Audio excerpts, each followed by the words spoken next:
دے کر قیمتوں میں اضافہ کر دیتا ہے، لیکن اگر وہ عقل سے کام لے اور قیمت میں اضافہ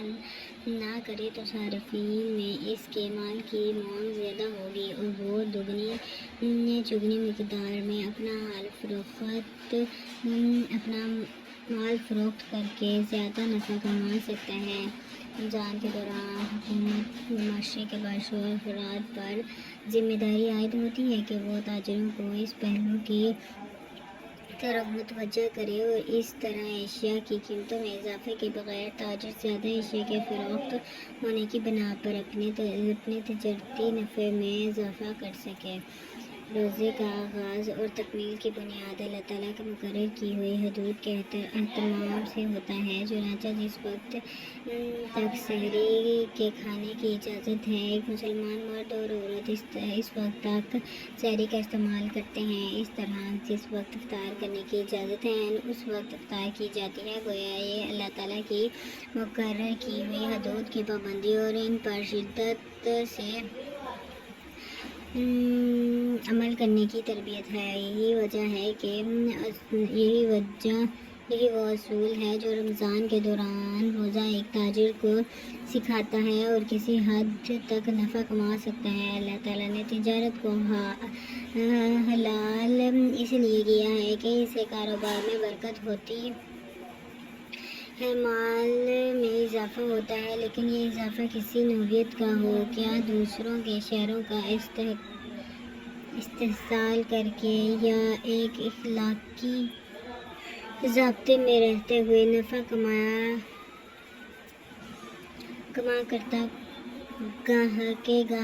کا مطلوبہ معیار کا مال بھی ملے اور اس پر غیر ضروری مالی بوجھ بھی نہ پڑے۔ رمضان کے دوران ایک تاجر اور صنعت کار یہ سوچنے پر مجبور ہوتا ہے کہ وہ جن ذرائع سے مال کما رہا ہے وہ کہاں تک خود حلال ہے۔ مثلاً اگر یہ صنعت کار ایسے کاروبار میں رقم لگائیں جو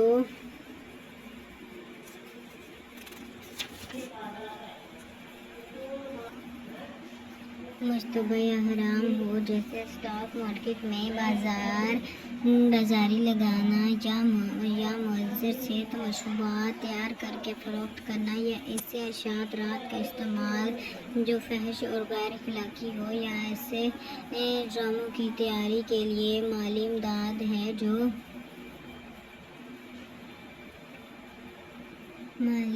دینا ہے جو اخلاق کے منافی ہو، تو کیا اس کا اپنے مال کا حرام کی اشاعت میں استعمال کرنا درست کہا جا سکتا ہے؟ اللہ تعالیٰ کی وحدانیت کا خیال ایسے یہ سوچنے پر مجبور کرتا ہے کہ وہ کم از کم رمضان میں اپنے مال کی حرام ذرائع سے پیدا نہ کرے اور نہ حرام کا کام میں استعمال کرے۔ یہی احساس آگے چل کے رمضان کے علاوہ بھی اسے یاد دلاتا ہے کہ مال کا ایسا کام میں لگانا جو اللہ کی مقرر کی ہوئی حدود کی خلاف ورزی میں شمار ہو، درست نہیں ہو سکتا۔ رمضان کا احترام نہ صرف حرام سے بچنے کی تربیت دیتا ہے بلکہ مثبت طور پر ایسے کاروبار قائم کرنے پر ابھرتا ہے جو انسانیت کی فلاح اور معاشرے میں معاشی عدل کا قیام کر سکیں۔ بین الاقوامی اقتصادی سطح پر تجارت کے فروغ کا موقع فراہم کرتا ہے، چنانچہ ایک تاجر جو انڈونیشیا یا اسلام آباد میں رہتا ہو چاہتا ہے کہ وہ مناسب قیمت پر مراکش اور ایران و سعودی عرب کی بہترین کھجوریں جکارتہ اور اسلام آباد کے بازو میں فراہم کر سکے۔ وہ اس غرض سے انٹرنیٹ کے ذریعے ان ممالک کے تاجروں سے رابطہ کرتا ہے اور آخرکار اس کی کوششوں سے 1000 میل دور پیدا ہونے والی کھجوروں سے بے شمار افراد لذت یاب ہوتے ہیں اور اس طرح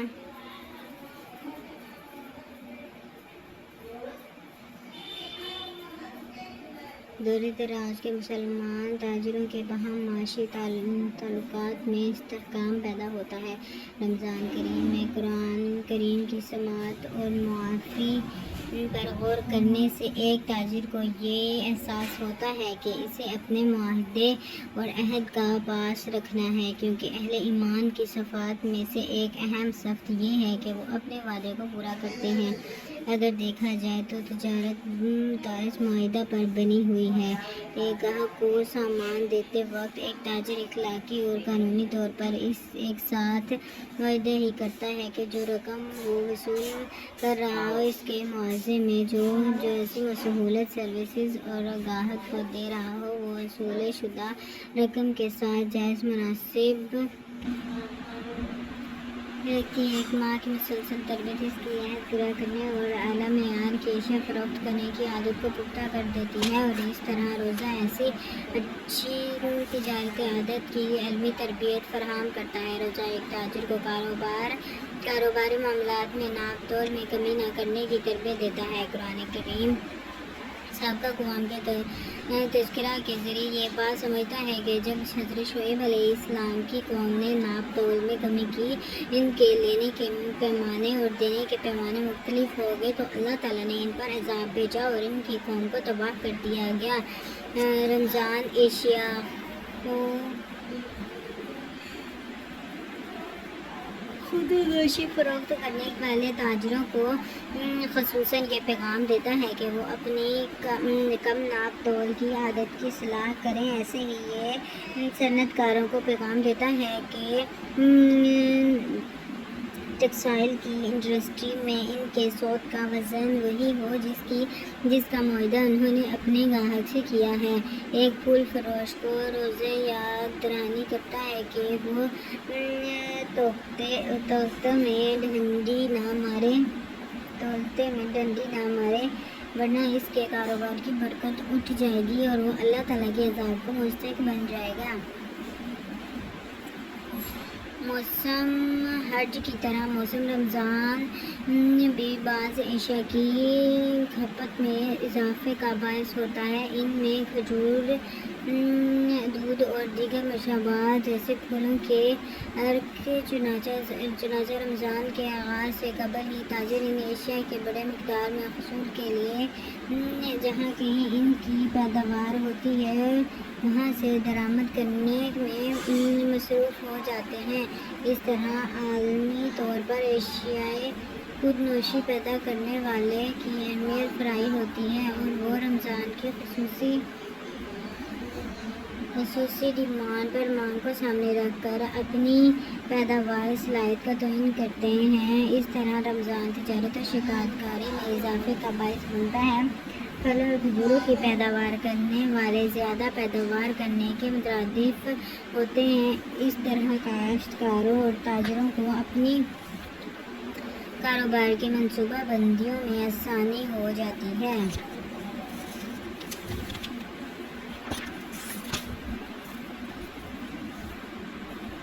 رمضان میں کسی کا روزہ افطار کروانا ایک روزے کے برابر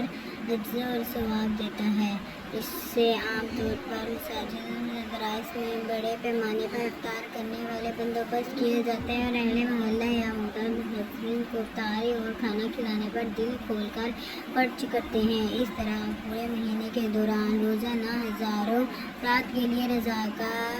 رضاکارانہ طور پر کھانے کا بندوبست کیا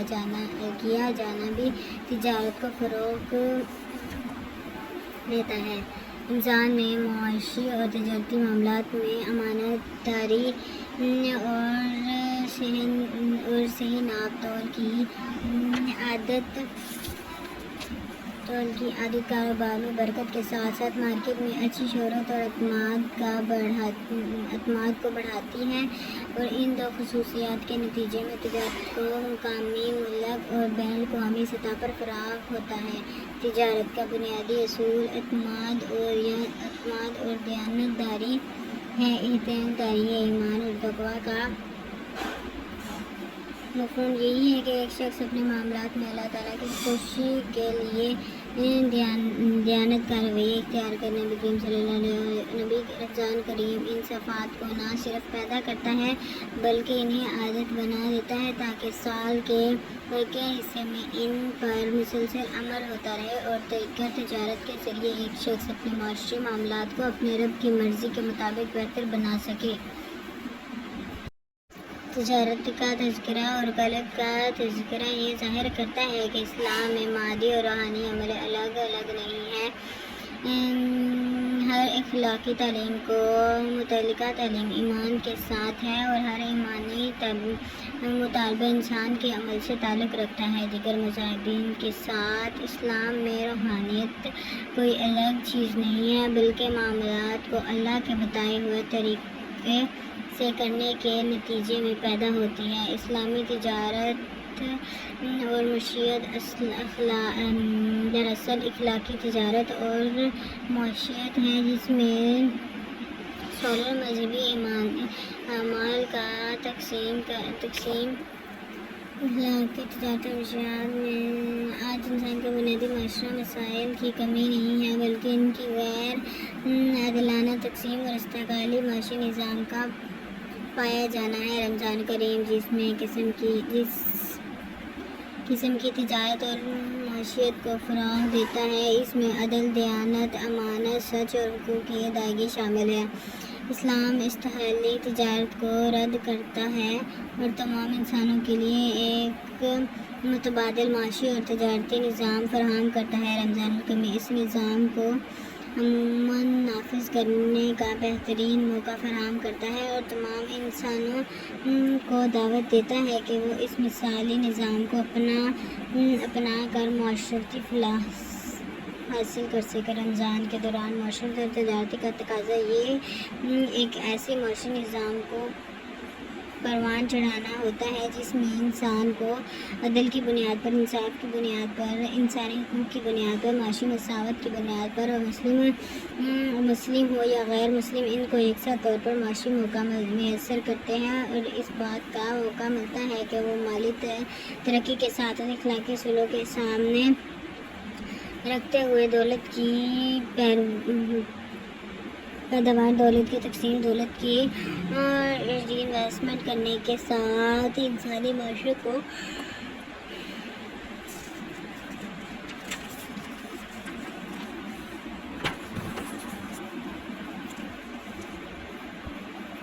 روزہ اور ہماری زندگی پرسکون ایک پرامن معاشرہ بنا سکے۔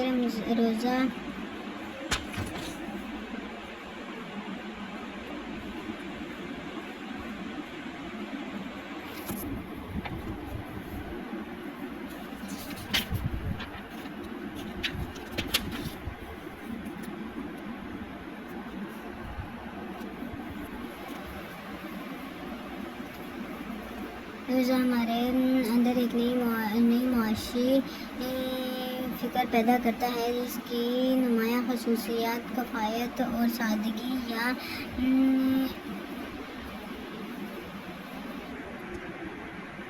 لیکن نمود نمائش اور دشیش اور فضول خرچی نہ پائی جاتی ہو۔ رمضان کا مہینہ سادگی اور معاشرتی فلاح کاموں کی حوصلہ افزائی کرتا ہے اور غیر ضروری تشکین سے روکتا ہے اور ہمارے اندر یہ رویہ احساس پیدا کرتا ہے کہ سادگی اختیار کرتے ہوئے غذا اور اپنے دیگر معاملات میں ضروریات کی حد تک رہا جائے اور تعیش کا اختیار نہ کیا جائے۔ گویا روزہ ترقیہ نفس کے ذریعے اور ان اچھے عادات کے ذریعے جو اس پورے مہینے کے ثمرات ہیں ہمارے نقطۂ نظر کو تبدیل کرتا ہے اور یہ سمجھتا ہے کہ سادگی معاشی معاملات میں سادگی، غذائی معاملات میں سادگی، گھریلو معاملات میں سادگی معاشرے میں اختیار کی جائے جس کے نتیجے میں معاشیات کے اوپر سے ایک بڑا بوجھ اور تعشیات سے ہوتا ہے کم کیا جا سکے۔ جائزہ لے کر دیکھا جائے تو معلوم معلوم ہوگا کہ بہت سے ایسے ممالک میں جہاں پر بحث میں خسارہ کار رجحان پایا جاتا ہے، ان کاموں کی معیشت کا ایک بڑا حصہ تعشیرات پر صرف ہوتا ہے، اور اس معاشی بوجھ کو بڑھانے کے لیے ذرائع ابداع نمایاں کردار ادا کرتے ہیں۔ ایک شخص جو بغیر غازے کے بھی پرکش نظر آتا ہوا بلاک عامہ کے ذریعے اثر غیر استعمال پر آمادہ ہو جاتا ہے۔ سرمایہ دارانہ معیشت کی ایک بنیادی خصوصیت اس کا کنزیومر کو فروغ کر دیتا ہے، جس کے ذریعے اثر ایک شخص غیر معاشی اختیار کہ ہم ایسے اندر سادگی کے ذرائع ان ضروریات کو، ان اقدام کو رواج دے جو ایک صحت مند معاشرے کے لیے مفید ہوں۔ گویا روزے کے معاشی اثرات میں سے ایک پہلو یہ بھی ہے کہ یہ ہمیں معاشی میدان میں سادگی کی تعلیم دیتا ہے اور ان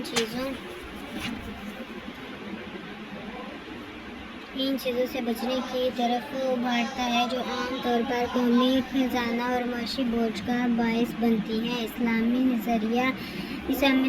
نظام معیشت کی یہ خصوصیات ایسی ہے کہ اگر ان کو مغرب اور مشرق کے استحصالی معاشی نظام کی جگہ قائم کر دیا جائے تو انسانیت بھوک، افلاس اور معاشی استحکام سے نجات حاصل کر سکتی ہے۔ ایک اور پہلو شیئرنگ کا ہے، یعنی ایک افراد کے معاشی رائل پر صرف اس کا اور اس کے خاندان کا نہیں، دوسرے انسانوں کا بہت حق ہے، اور اس شیئرنگ کے معاشرے میں خوشحالی اور معیشت میں کشادگی اور ٹھہراؤ پیدا ہوتا ہے۔ روزے کے دوران تاجروں اور عام روزہ دار میں سے احساس بھی پیدا ہوتا ہے کہ وہ اس دنیا کی تجارت میں جتنی توجہ اور محنت سے اپنا وقت اور مال لگا رہے ہیں، کیا اسی مناسب سے آخرت میں کامیابی حاصل کرنے کے لیے بھی کوئی انویسٹمنٹ کر رہے ہیں یا نہیں۔ اصلی انویسٹمنٹ تو وہی ہے جو نہ صرف اس دنیا میں بلکہ آخرت میں ایک مسلمان کو کامیاب کر دے۔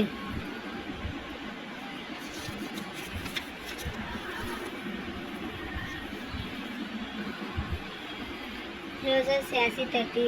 تربیت اور غلبہ دین۔ حقیقت یہ ہے کہ اللہ تعالیٰ کی اپنے بندوں پر نعمتوں اور انعامات کا شمار ممکن نہیں، لیکن اللہ کی ان نعمتوں میں رمضان المبارک کو ایک منفرد حیثیت حاصل ہے۔ حضور اکرم صلی اللہ علیہ وآلہ وسلم کو اس مہینے کا انتظار رہتا تھا، اور اس کا وہ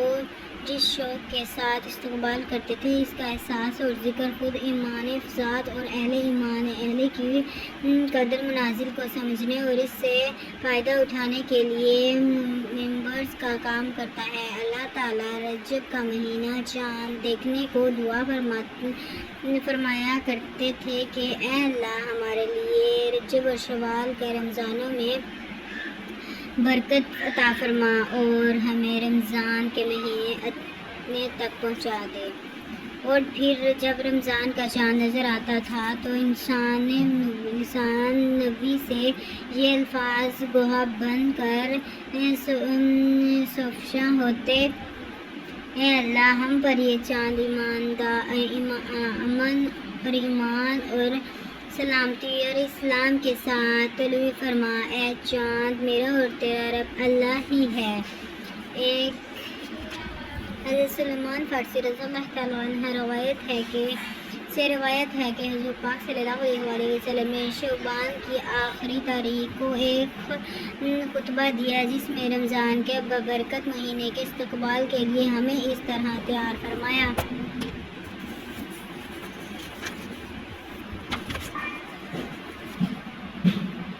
اے لوگوں، بہت بڑی نعمت اور عظمت اور بابرکت والا مہینہ تم پر یہ فنگن ہونے والی ہے۔ اس مبارک مہینے کی ایک رات 1000 مہینوں سے بہتر ہے۔ اللہ تعالیٰ نے اس مہینے کے روزے تم پر فرض کیے گئے ہیں اور رات کے قیام منسوخ تراویح کو نفل قرار دیے گئے ہیں۔ جو شخص اس مہینے میں دل کی خوشی سے ایک نیکی کا کام کرے گا اس کو دوسرے مہینوں کے فرض کے برابر ثواب ملے گا، اور جو شخص اس مہینے میں ایک فرض ادا کرے گا اللہ تعالیٰ اس کو دوسرے مہینے کے 70 فرضوں کے برابر ثواب بخشے گا۔ یہ صبر کا مہینہ ہے، صبر کا اجر جنت ہے، اور یہ غریبوں کی مالی ہمدردی اور امداد کا مہینہ ہے۔ رمضان کی ببرکتوں کا ذکر فرماتے ہوئے اللہ تعالیٰ نے آپ صلی اللہ علیہ وسلم نے اس خطبے میں روزے کے 2 اہم پہلو کو اجاگر کر فرمایا ہے جو روزے کی روح اور مقصد کو سمجھنے میں مدد دیتے ہیں، یعنی صبر کا مہینہ اور مواسطہ کا مہینہ۔ صبر کا تعلق بھلائی، حق اور جد عدل پر جم جانے اور استقامت کے ساتھ اللہ تعالیٰ اور روزے کی بندگی کو ہر حال میں ولیت دینے سے یہ اپنے تمام معاملات کو اللہ تعالیٰ کی خوشی اور رضا کے تابع کر دیتے ہیں۔ مواسطہ کا تعلق معاشرے میں بسنے والے افراد کے ساتھ معاملات کی نوعیت کے ساتھ ہے، یعنی غریبوں اور دوسرے انسانوں کے لیے مالی ہمدردی اور امداد کا مہینہ ہے۔ صبر کا تعلق خواہشات اور جذبات پر قابو کی صلاحیت پیدا کر کے اور رب کی اطاعت اور حق کی راہ میں ثابت قدم سے ہے، اور مواسطہ کا تعلق دوسرے انسانوں کے لیے رحمت اور اخوت کے جذبات کو پروان چڑھا کر ایک دوسرے کے لیے سہارا بننے اور انسانی معاشرے کو محبت، تقاضا اور سلامتی کا گہور بنانا ہے۔ قرآن کی تعلیمات کا خلاصہ اللہ کی اطاعت اور اللہ کے بندوں کے لیے رحمت کے صفات میں بیان کیا جا سکتا ہے۔